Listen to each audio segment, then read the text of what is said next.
करोड़ों रुपए की रिश्वतखोरी का सच सबके सामने आ चुका है। फंस चुके हैं जज साहब। अब जज साहब को कोई भी नहीं बचा सकता। तो क्या है पूरा मामला, इसी टॉपिक के ऊपर आज की इस वीडियो में हम बात करने वाले हैं। इस वीडियो को बिना स्किप करे शुरू से लेकर एंड तक पूरा जरूर देखना, कहीं से भी स्किप मत करना, ताकि पूरी जानकारी आप लोगों को ठीक से समझ में आ सके। और वीडियो शुरू करने से पहले मैं आप सबसे कहना चाहता हूं कि अगर आप मेरे इस चैनल पर पहली बार आए हैं या आपने मेरा ये चैनल अभी तक सब्सक्राइब नहीं किया है, तो चैनल सब्सक्राइब करके नोटिफिकेशन बेल आइकन पर जरूर क्लिक कर देना, जिससे आने वाली सभी वीडियोस का नोटिफिकेशन सबसे पहले आपके पास पहुंचे और आप कोई भी वीडियो मिस ना कर पाओ। और अगर आपने अभी तक हमें सोशल मीडिया जैसे कि फेसबुक या इंस्टाग्राम पर फॉलो नहीं किया है, तो इस वीडियो के डिस्क्रिप्शन में मैंने हमारे सभी सोशल मीडिया अकाउंट्स के लिंक दे दिए हैं। इस वीडियो के डिस्क्रिप्शन में जाकर उन लिंक्स पर क्लिक करके आप हमें सोशल मीडिया पर भी फॉलो कर सकते हैं। तो चलो दोस्तों, आज की इस वीडियो को आगे कंटिन्यू करते हैं। लोगों का बहुत बड़ा वहम दूर हो गया है।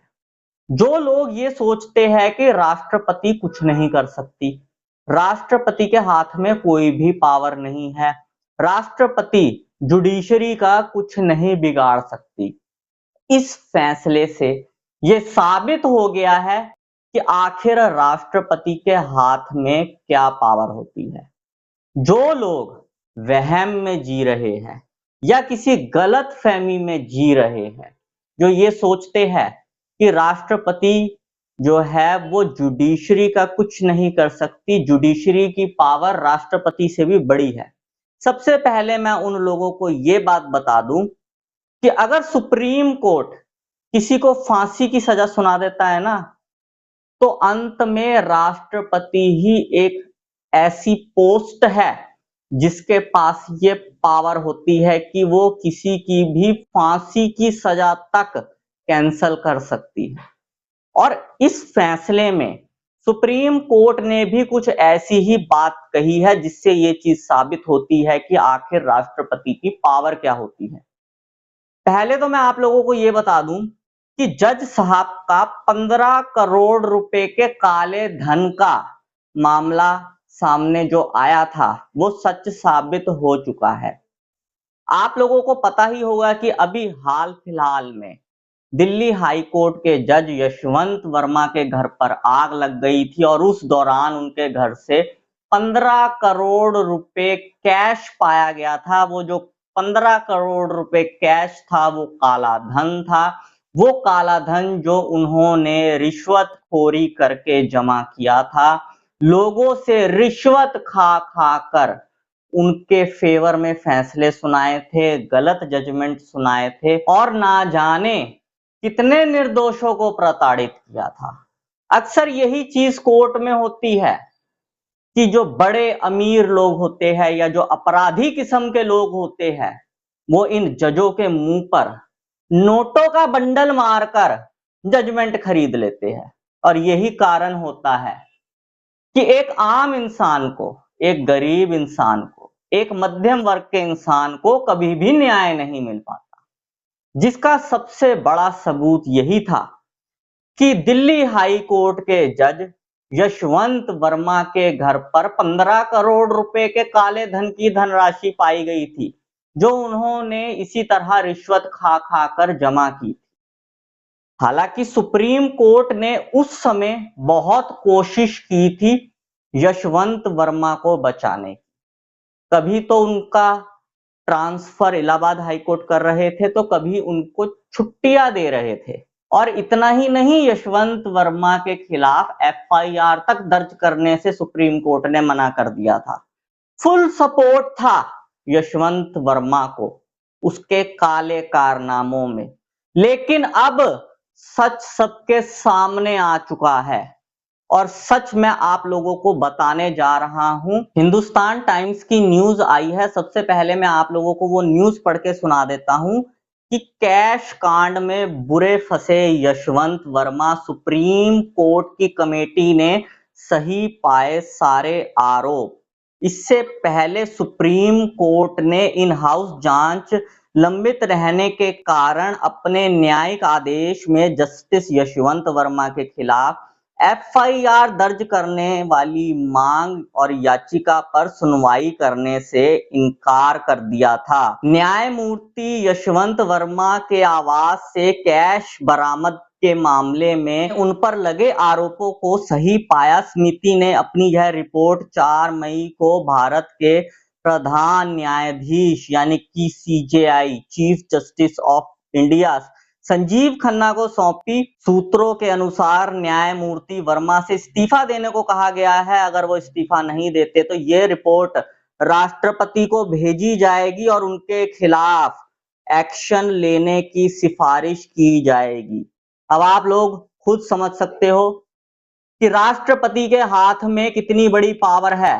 जहां कोई सुप्रीम कोर्ट की भी नहीं सुनता, जहां सुप्रीम कोर्ट की भी नहीं चलती, वहां राष्ट्रपति की चलती है। और यहां पर इस रिपोर्ट में ये चीज सुप्रीम कोर्ट खुद कह रहा है कि अगर वर्मा साहब इस्तीफा नहीं देंगे तो उनके खिलाफ एक्शन लेने के लिए जो रिपोर्ट है वो राष्ट्रपति को भेजी जाएगी। इस मामले की जांच के लिए सीजेआई खन्ना ने 22 मार्च को 3 सदस्यों की समिति गठित की थी, जिसमें Punjab and Haryana high court के मुख्य न्यायाधीश शीला नागू, हिमाचल प्रदेश हाई कोर्ट के मुख्य न्यायाधीश और कर्नाटक हाई कोर्ट के न्यायाधीश को शामिल किया गया था। समिति ने 25 मार्च से जांच शुरू की थी। अब मैं आप लोगों को बता देता हूं कि ये पूरा मामला क्या था। पूरे मामले की शुरुआत 14 मार्च को न्यायमूर्ति वर्मा के दिल्ली वाले घर में लगी आग से शुरू हुई थी। उनके घर में आग लग गई थी और वहां पर आग बुझाते समय बड़ी मात्रा में कैश देखा गया था। उस समय न्यायमूर्ति वर्मा और उनकी पत्नी दिल्ली में नहीं थे, वो मध्य प्रदेश में घूमने फिरने गए हुए थे। घर पर सिर्फ उनकी बेटी बुजुर्ग मां मौजूद थी। बाद में वीडियो सामने आया जिसमें जलते हुए कैश के बंडल देखे गए। इस घटना के बाद न्यायमूर्ति वर्मा पर भ्रष्टाचार के आरोप लगे, जिन्हें उन्होंने सिरे से खारिज कर दिया और ये कहा कि ये उनके खिलाफ षड्यंत्र रचा गया है। दिल्ली पुलिस आयुक्त ने इस वीडियो को दिल्ली हाई कोर्ट के मुख्य न्यायाधीश के साथ साझा किया, जिसके बाद सुप्रीम कोर्ट को भेजा गया। सुप्रीम कोर्ट ने इस पूरे मामले में कदम उठाते हुए दिल्ली हाई कोर्ट के मुख्य न्यायाधीश को रिपोर्ट और न्यायमूर्ति वर्मा की प्रतिक्रिया सार्वजनिक की। आरोपों के बाद न्यायमूर्ति वर्मा को उनके मूल्य हाई कोर्ट से इलाहाबाद हाई कोर्ट